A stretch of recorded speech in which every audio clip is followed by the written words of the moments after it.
You might be surprised to learn that the writings of Isaac Newton in the early 1700s leveraged his scientific skills to better understand how to value estates. These writings provide just one example of some of the rare books found in the Bass Business Collection housed here at the University of Oklahoma. You can also find a number of oral histories with key management scholars available for download as part of the collection. For example, you can find an interview with Dan Gilbreth, one of the children of Frank and Lillian Gilbreth, two early management consultants who pioneered time and motion studies. They applied scientific management to the study of business as well as the management of their home. The book and movie, Cheaper by the Dozen, not the one with Steve Martin, the older version with Clifton Webb from the 1950s, chronicled some of their experiences. If you really dig through these archives, you'll find me asking Dan a question when I was a doctoral student at Louisiana State University. You probably don't need to look that interview up, but if you do, I start talking at 4 minutes and 23 seconds into the interview. It's probably some of my finest journalistic work.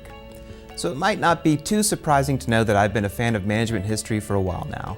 And I think there's a lot to learn from a study of management history, because much management knowledge has been accumulated over the ages. For example, one of the earliest ideas that involves creating principles of management comes from the work of Henry Fayol and the 14 principles he chronicled based on his experiences as a French mining engineer. You'll learn about Frederick Taylor, the father of scientific management, who examined how individual tasks could be performed better and how collaboration between managers and employees led to a more productive work environment. At that time, workers often brought their own tools to work.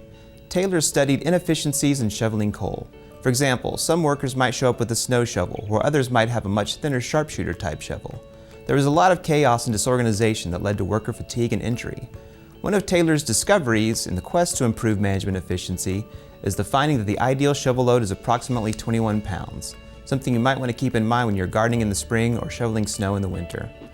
Other management consultants in the early years included the husband and wife team of Frank and Lillian Gilbreth, who studied more efficient ways to lay bricks, throw a baseball, and organize the modern kitchen. Frank was so obsessed with finding more efficient ways to do everything that he even studied the best way to button a vest. Turns out buttoning from bottom to top is 4 seconds faster than buttoning from the top down. I should add that most fashion experts recommend leaving the bottom button unbuttoned before you attempt to try this experiment at home. More recent management thought has been developed by modern writers such as Peter Drucker, whose works are considered modern management classics in their own right. Drucker's work focused more on the importance of knowledge employees as the U.S. economy shifted from manufacturing to service-based. Since roughly 4 out of 5 jobs in the U.S. are service-based, understanding how to manage and add value in these areas of the economy is important, since this is where most of us will find our role in organizations. As the study of management has grown globally, we've learned the importance of understanding cross-cultural differences when learning more about global management in this management age. Ethical challenges have always existed in the practice of management, but today we face new challenges as governments work to promote more ethical behavior through legislation like Sarbanes-Oxley that promotes top management accountability and works to minimize conflicts of interest among accounting firms acting as consultants for firms. Confucius is quoted as saying, "Study the past if you would define the future." I know you can apply this lesson as you learn more about both classic and modern management history.